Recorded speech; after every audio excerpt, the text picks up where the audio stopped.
Hi, Brea. Hi, Ula. Okay, I was thinking about a conversation we had a couple of weeks ago about wanting to fit in and how totally normal that is. Most of us don't want to stand out at first, and we want to know we're kind of doing the right thing, especially when we're new at something. And in yoga teaching, that can show up as copying the teachers that we admire, their sequencing, their language, even the way that they engage with a room and the students. And I don't think that automatically is bad. We all kind of learn, like the first step to learning is copying. That's like step one. And it could be a really useful starting point for new yoga teachers. But how do we move from repeating what your teacher did to understanding why it worked and making choices that actually serve our students? Yeah, so how do we move from being inspired, repeating, because repetition is part of learning, into finding our own voice, right? So I think that takes time and practice and confidence and trust in who we are. And I think for me, as a teacher of teachers, and also having been a student many, many years ago as of a yoga teacher, I would copy all the time, or at least I would go to classes and I would be inspired. And then I'm like, ooh, I like the way they said that. And then I would say that in my classes.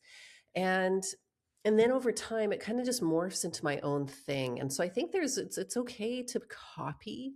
It's okay to be inspired.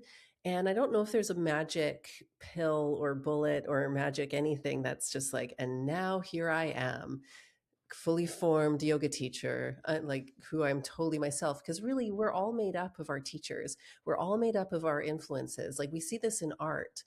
We have so much inspiration from other artists. We see, like, whether that's music or painting. And it's the same with yoga because we're also wired as social creatures. So we're always going to have that influence. But how do you make it your own? How do you make it in your voice? Which is really the question you just asked, and that I'm not completely answering because because it really, like it. This is a good question, and I think it's one a lot of teachers struggle with because they think if they're copying, then they're doing it wrong. And, is it plagiarism? Is there such a thing as plagiarism in yoga? According to Bikram, who tried to trademark the poses, yes.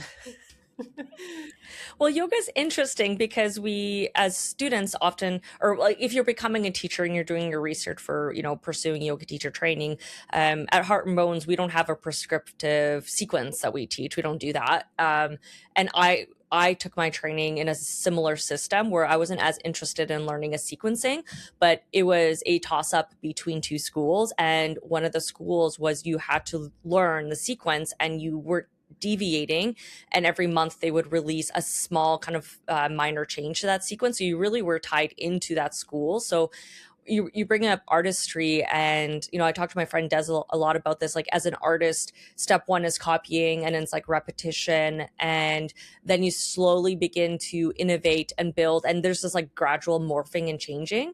But with yoga, it's funny because sometimes we're like, no, I'm 100% paying someone so I can copy them. Mm. And then there comes a point where you're like, for a lot of people, I think it's like, do I want to keep copying this person? And like, am I still attracted to this, lineage, for instance? Yeah, that's a good point. I think, yeah, you're so right. Because I think they're like Ashtanga, Bikram. There are so many, and all these other like sub little styles that have popped up over the years.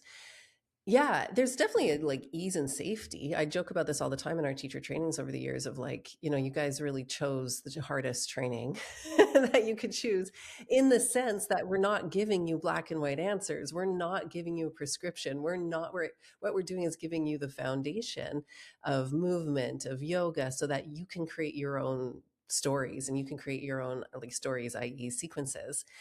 Because we don't really want to cultivate at all cookie cutter cutouts. We don't want mini heart and bone teachers. Like, yes, like an inspiration and a foundation from our POV of yoga teaching, but it's the harder path because you got to find your own voice, and there's not a path, there's not a set path to create that voice. So I can understand why so many of us would love to just go do a teacher training. All we have to do is memorize these steps, you've got a charismatic teacher who's telling you this is the way, and you're like, okay, I got it. And then you walk into your first class is probably feeling a lot more comfortable than those who have done a training that wasn't as I keep wanting to say prescriptive, but there's another word that I'm kind of blanking out on in the moment.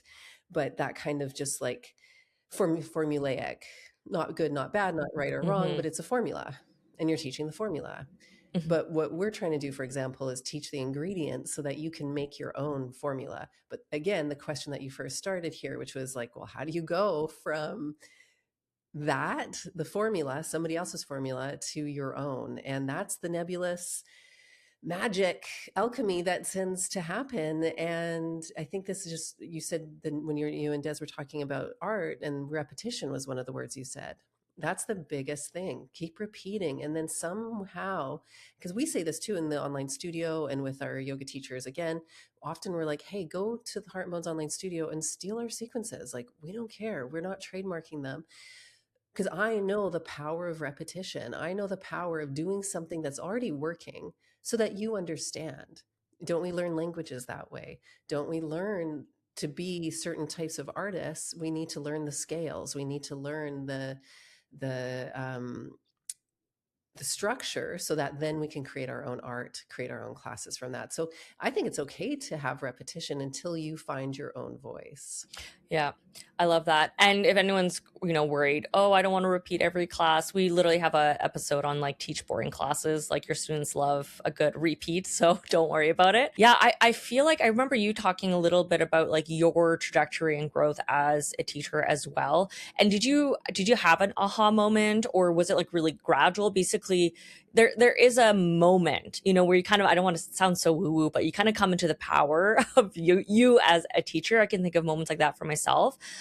So I guess the question is like, what changes when a teacher finally stops trying to sound like everyone else and just really starts trusting themselves as a teacher and their own voice? Well, that moment, yeah, I don't know when that happens. I don't know how it happens. Again, I wish I did, because life would be so much easier. And here's your prescription, everybody. At class number 25, you are going to all of a sudden find your voice. And I think you kind of have this moment where, but in reality, I think it's this ongoing, honestly, it never ends. Sorry to disappoint everybody. I've been teaching for over 20 years now. Just for a second, the math, I was like, wait, what? Um, and it's still happening. It's still happening. I still like came away. I was just teaching some workshops in Europe, and I don't know. I think I'm still finding my voice in every class and workshop that I'm teaching. I'm a lot more comfortable, and I don't think about it as consciously anymore. But I think we live in a world that looks for like completion, that looks for expertise, as if there's like a destination to get to. And so we put that lens onto us as yoga teachers, as if, well, once I'm teaching for 25 years, once I'm teaching for 30 years, I'm never going to, like, I'll have it. I'll have my formula. I'll have my moment. But sorry, you're a human. And I think if you're a sincere, curious, and open human who are teaching other humans in this practice called yoga, which is all about being a human, it's a way and a lens in which to look at ourselves and what is this life and what is the mind, and what is it to be human. It's always going to be evolving. That's why I think of yoga as a living tradition. So I don't know when that moment is. I don't think it ever fully happens, but with enough repetition, it becomes more comfortable. And maybe we know we're in the like, oh, I'm finding my own voice moment when I'm feeling more comfortable as a teacher. Maybe there's more moments of comfort. Maybe I'm having less moments of doubt, less moments of, oh, was that sequence okay? Less moments of, oh, did that person like this? And more moments of like, oh, yeah, that felt good. More moments of connection, more moments where you as a teacher can look around the room and see and enjoy the people in the class and see how they're enjoying it. And you're in relationship with them, and you're in relationship with this practice of yoga. So kind of, yeah, again, that's not distinct, but I think it's comfort. There's a comfort and ease that arises. Hmm. Yeah, I remember when I used to teach in person, I always like in the beginning would write out my lesson plan, and so I wasn't necessarily copying. I also did teach Rocket, which was, it's not as prescriptive because you could Rocket's designed that you can, adjust for class lengths and things like that. The change I remember I was thinking about was being able to speak one thing while thinking something completely different, but being fully present to the class. So I don't mean like I'm teaching while I'm thinking about what I'm making for dinner. I mean, like, I'm able to say, give a cue while noticing, half my class is not really hearing that cue. And then so I'm already in the back of my mind going, okay, how can I adjust this now or maybe for next time? So I think maybe I didn't have like a ooh aha moment, but as I repeated in practice, I was able to, there's a moment where you're just like comfortable because you know what's happening next. So you can give your brain capacity to like open up a little bit and be like, oh, that totally didn't work. I'm going to adjust next time or this time or whatever it is. Yes, good point, Ula. Absolutely. Actually, I love that. It's true. It's like, because it's like a higher level of multitasking. Like the first layer of new teacher multitasking is just like, what am I teaching next? Did I say this cue right? Oh Looking at no, my what is it? What's notebook. that Oh, pose? God. Yeah. Like, so the panic recedes a bit and you're Yeah. allowed to have space. Yeah, we're exactly that, where you're multitasking on this really high level. Exactly. Actually, that's a really great image. That's so true, of just like you're teaching, you're saying the things, but you're also simultaneously looking. You're also, yeah, having that other voice adjusting on the fly. So that's a good Hmm. marker. Yeah, I'm starting to find my own way when I can do that, because you're being responsive. And that goes back to what I was saying about being in relationship, because being Yeah. in relationship is an action. It's being responsive to what we're seeing in the moment and being able to adjust. Yeah. And I know when we were talking about this originally, it was because I had brought up like a random research study, and I don't even want to go into it because I was like, I can't even speak to this thing. It was this like 30-second video I saw. But we went on this kind of conversation. The conversation went towards like being vanilla, and vanilla isn't bad. Vanilla is safe, it feels good, and I love a good vanilla every once in a while, you know what I mean? But it's funny because as social creatures, we want to feel safe, and so we tend to want to follow what is happening. And this is kind of going on beyond this is going beyond just like sequencing the culture of yoga. You want to fit in. There's a certain type. There's a certain way you speak. There's a blah, blah, blah, all these things. Um, and there comes a point where you have to decide, do I want to be like everybody else that I see in my hyper, small little pocket of the internet or the pocket of teaching or whatever it is? Or is there something that caught my interest and I want to pursue, or I'm really committed to and I want to grow into, or whatever it is? And you have to kind of make a leap of faith and be willing to not be like everybody else, and be willing to potentially, maybe it doesn't work out, maybe it's really hard or whatever it is. And I think of Heart and Bones, and I think of like you choosing to pursue a type of communication, like what you're putting out into the world is around sustainability. Like you have your stance, like you kind of drew the line on certain issues and you're not afraid to stand out. And I think that is also what led to you building not just, a practice you love, but like a sustainable business. But that means you have to be willing not to be like everyone else. Yeah. Whew, I know. And that is, ew, there's so many layers in that, because we are, again, we're social creatures. We're wired to belong. And in our twisted cultures, systems of oppression, again, as we always bring up at some point in each episode, like those systems of oppression or systems of power domination want us to be the same. So they've like twisted that natural social wiring that we are as humans, where we need to belong and we want to be in a community. And then they're like, but to be in community, you all have to fit in and you have to all look the same. So it's twisted that. And then that shows up, of course, in yoga. And then we see the dominant images and social media of like, well, who's a yoga teacher? And believe me, I've been teaching yoga teachers for a very long time. And such a common thing I hear from so many teachers, because I don't attract at our teacher trainings your like mainstream Instagram yogi teachers necessarily. We get kind of everyday real people that come to our training, and not that Instagram yogi teachers are like, but we all, anyways. So, but what I hear from so many people is like, well, I'm too old, or I don't look a certain way, or I'm too big, I'm not flexible enough. Like I don't really have a place as a teacher. And so they think that they can't belong because the dominant image is not what they see in themselves. So I always go back to, first of all, like, we need us to show up as ourselves, even if it doesn't look normal, even normal meaning even if it doesn't fit into the dominant paradigm, because that's how we shift the dominant paradigm. When we see more older teachers, when we see less mobile teachers, when we see teachers of all religions, backgrounds, sexes, genders, etc., right? That's representation, and that's important.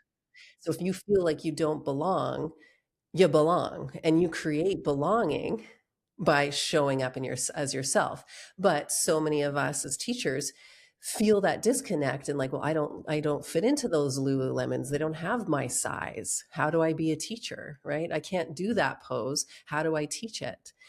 And so then they think something's wrong with them. And then the struggle is showing up anyways, which is our yoga practice. Thank you to this ancient wisdom tradition to give us the tools and ways to learn about ourselves so that we can see the culture that we're in and how it affects us and how we internalize these harmful beliefs, and B, then ways to dismantle those harmful beliefs in ourselves and still show up anyway, so that we can change the narrative of who can be a yoga teacher and what that can look like. So that's the magic. That's how we can find our own voice, is like, actually be yourself, radical as that is. But of course, that's the hardest part. That's the hardest part for so many of us. There's two things were popping up in my mind. Was as a writer, one thing I've really learned, like I write on Substack, is as niche of a thing that you're thinking and you think you're the only one going through it, like there's someone else out there. So you might be sitting at home thinking, oh, nobody's going to connect with this thing that I have as a teacher or as a practicing student. And it can be scary, but I promise you there's someone else experiencing it too. And there's nothing as like as wonderful as finding those connections. And I learned that truly as a writer, of like, oh, I'm struggling with this. I write about it, and lo and behold, other people are like, yes, I've been thinking this thing and I feel so connected. And you're like, oh, I'm not alone. And then other thing is coming from my background is in design and brand building. Is one of the first things I do when I build brands is I look at the competition out there. And this is like, what does it have to do with teaching? But if you just look at yoga teaching and you look at what is out there brand wise and like market wise, if you look like everyone else, it's just not going to be memorable. People don't remember if you look like everyone else. And if you're growing a business, whatever that looks like, step one is just figuring out, what could I do that no one else is doing? Or how can I stand out a little bit? And the beautiful thing I think it loops back to is like being yourself, not, like worrying too much about, hey, not everyone's going to like me. Great. That's probably a good thing. You're probably going to be memorable. There's enough people in the world for everyone to be able to be a teacher. Yeah, absolutely. And it's vitally important. It's important for you as a person to be in this journey of yoga as a teacher, as a practitioner. That's the whole point of yoga, is the self. And the more that we're embracing our wild and unique and radical and weird selves, the better. And even if you happen to teach one of those styles where, like Bikram again or something, or Ashtanga, where it's all the same, right? Every Ashtanga teacher is teaching the primary series. But if you really show up as yourself in your unique way, whatever that is, you can still stand out even teaching the same sequence. Yeah. Yeah, for sure. I used to go to studios. I used to teach like a very set sequence. Like I mentioned, I was thinking about doing the training with them. And I still had my favorite teachers just because of their energy in the room. Yeah. And so as much as we're saying like, be your unique weirdo self, and you're like, actually, I'm really basic. Like, I'm not that weird. Then that's awesome. You don't have to be weird. Like it's not, you don't have to go get your face pierced and like blue hair and whatever, which all things I've done in my youth. But like, same. Like it really, it's like, because it's you, but we try to hide behind a perception of acceptance, and we try to hide behind, because it feels safer. Well, Like, hey, and I see it too. Like literally, I was just in Europe in like 4 different countries, and each country is different. And I watched myself choosing the clothes I wanted to wear so I could like not look like a Canadian tourist, whatever that is, right? Like, so I could kind of blend in. But then it was funny, and I was grateful to have been in these different countries because each country is a little bit different in terms of clothing. And so I was like, whoa, whoa, whoa. Like by country number 4, I'm like, wait, Brie, like I was in Budapest actually, and that had a lot of, oh God, it had a lot of like UK and French, like stag parties and stagettes or whatever, or like hen and whatever, like wedding thing parties. And anyways, so I'm walking around and I like, and so there was no like thing that I'm trying to, I just want, anyways, I watched myself sort of wanting to fit in. And I actually had this moment where I was like, Brie, wear the whatever the heck you want. Why are you, like, this is a subtle kind of thing, but like, why are you wanting to not look like a tourist? Like, you're from Canada, you have your own style, like wear what you brought, and like don't try to adapt necessarily. And so just it's so like, so I share that because it's just so human of us. It's so human of us who want to blend in. And like I've seen things on social media in that note of like how to not look like a tourist, like what the Parisians are wearing, or like not how not to look like an American tourist in Europe. Like I'm not the only one who thinks of this, and it's the same with the yoga. I mean, like we want to blend in and belong because there's safety in that. And again, we're in a world that's like makes it very unsafe, literally very unsafe if you don't belong, right? Like the rise of anti-immigration in these like fascist dissents, like that's like that needs to be named. That's talking about others. If you're non-binary, if you're trans, well, you're on the outs in some of these cultures that are forcing us, our cultures right now, to belong at every cost. So it's actually a very radical act as a yoga teacher, as a human, to continue to stand up as yourself, even if it's a little bit different. And especially if you have the privilege and the safety. So for me, I have the privilege and the safety to show up in the world and trust that I'm mostly going to belong because I speak English, I'm white, I'm etc. Right. And so the more I'm also then giving myself permission to like not look like a tour, look like however I am, and show up and teach however I am, it's very impactful in a small and large way. So it's right, we're never separate from the culture. And then kind of circling back to what you were saying, Ula, about heart and bones, because yeah, you're right, having done this for so long. And so here's me still as a human going, I want to belong in Italy and like where, but then I was just in Paris and then I want to wear this and like that kind of thing. Yet I still showed up as a person, as a teacher many years ago. And yeah, did something different, and it wasn't easy.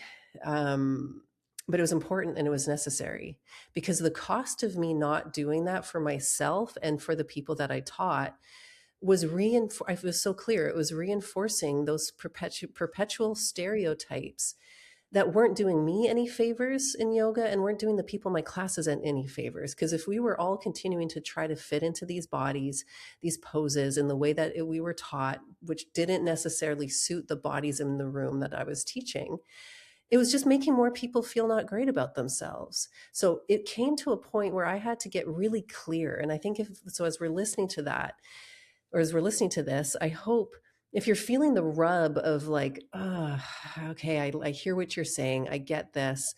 I have been trying to conform to be safe, to fit in, to get jobs, right? Your yoga culture and your community might be very like fit in or else.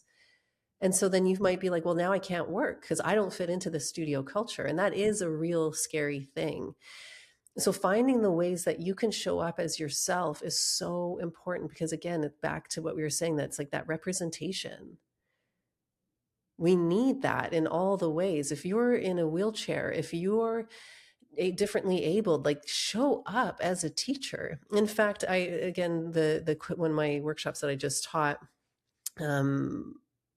it was really beautiful to see. And a friend of mine pointed this out, because like one of the workshops, yeah, she's like, look at who was in that room. Like, look at the beautiful diversity of everybody who came and felt safe to come to this workshop and to come to this approach. And I was like, oh yeah, well, thank you. You're right. You're right. Like we had all sorts of different people and different abilities. And And it was just like that reminder of like, great, this is important. We're creating spaces for those who don't always feel seen in this culture. And that is so important. Oof, yeah. Mm.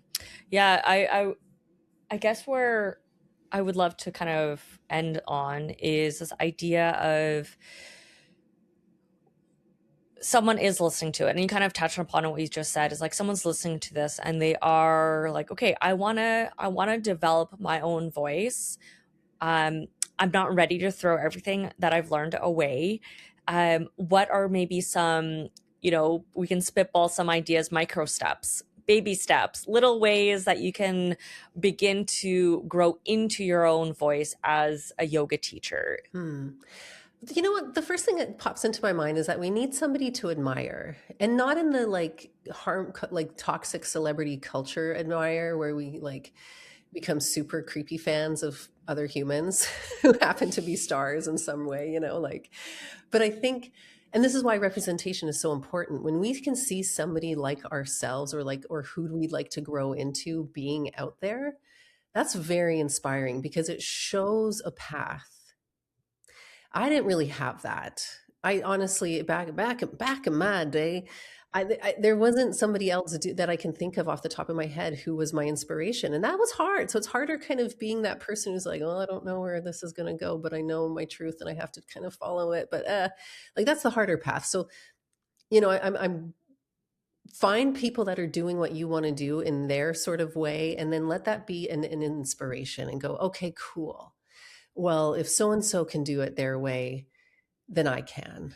Okay. Because it's only going to just make it easier for everybody else down the road, because you're going to be that for other people.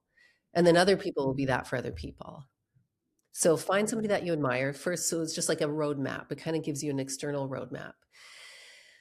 And then make small changes. This is what we always say in our teacher training, is like 10% changes. We don't have to overhaul everything. So let's say you have sequences that you learn from your teachers that you're like, well, actually, I feel really comfortable with them and I like them. Great, keep them.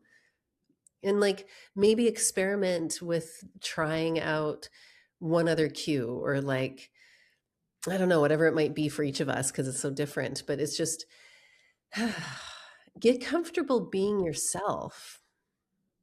Again, I'm like, I'm sorry, these aren't micro steps. These are huge ass asks. So, Ula, that's a really hard one, because these to me, I'm like, I'm staying in the big picture and abstract, because I don't know what some of these micro steps can be, other than like getting inspiration from somebody else. Because don't we do that with art, right? As an artist, it's like, oh my God, I love so and so's art. And then you kind of practice it and copy it. People copy the masters all the time to learn techniques. And then eventually you find your own way. I've been using this this is so random. I've been using this kind of like, it's not Pinterest, it's called Sublime. Basically, I do a lot of writing and do a lot of research. And so it's been helping me kind of to save stuff, and you have to kind of organize things. So one of the folders that I have is called deliberate practice. And so when I hear you say find inspiration or find that person that encourages you to be yourself, whatever that is, there's different ways you can like show up to a class. Or even if you go to YouTube and watch someone's video, you don't, I know not everyone can go to a studio, is you could just practice and repeat. Or are you studying it? It's like deliberate, right? And pulling and trying. There's a methodology to learning and growing, whatever the medium is, whether you're an artist or you're a yoga teacher. And I'm sure you've experienced it, Brie, as a painter, where sometimes the thing that you're painting is 100% part of the learning process, not so much of a like, I want to express myself. Like at Yeah. the end of that painting, you might be like, well, I'm never doing that again, but I'm glad I did it, Yeah. It's a So study. We there's call like it a, a study. yeah, You're doing a exactly. study So of like, this. Yeah. yeah. So when I hear you say like inspiration, I'm like, oh, okay. So a baby step for me, I think, would be um, just experience other classes, whether that's on YouTube, whether that's a studio, whether you join us at Heart and Bones and try a class from every single teacher in our studio, like learn from others and like notice, just like be present and do it. Actually, this is like the lab. We have the lab in our studio. Brie, I'm laughing. I'm like describing what the lab is. I'll link it below, but Brie basically it does like a director's cut. So you get to do the class, and then Brie walks you through why she made all the decisions for the sequencing of the class. So you get to actually, not just take the class, but learn why she made the choices that she made. So funny enough, deliberate practice. There you go. The lab. Go do the lab. It's really fun. Yeah. But then within that, you're like getting the why, my why, but my why is going to be different from your why, but when you learn somebody else's why, it will inform why for you or why not. Because also for me as a teacher, I never want to tell people this is the only way, ever, ever, ever, ever, ever. So, but like when we have this kind of again with like our whole H&B ethos is like with their teacher trainings and stuff, it's like here's the foundations, here's stuff. This is why we think it's important, but you get to build this yourself. But that is again the hardest bit of it. But that's the study and that's the practice. And it's, yeah, and it's big and it's not always easy because ultimately you're learning to trust yourself. That's the bottom line with all of this. The heart of this whole entire conversation is, oh, I have to learn to actually trust myself in a world that's telling me to conform. I have to learn to trust myself after a childhood and lifetime of other people telling me who I am isn't good enough or this or that, right? Like that's the yoga. That's the big work here. So that's why, again, we can have these little micro moments of being like, it's just study and practice and experiment. But at the, like, again, the point, the best teachers are those who are themselves. It's as simple and as complex as that. But the yoga is the study of the self. So good news. Good news is, my friends, we have this ancient wisdom tradition that still absolutely is relevant thousands of years later that gives us all the insight and the tools on how to be with ourselves. And we also have an amazing like therapist. I always say this too, go to therapy.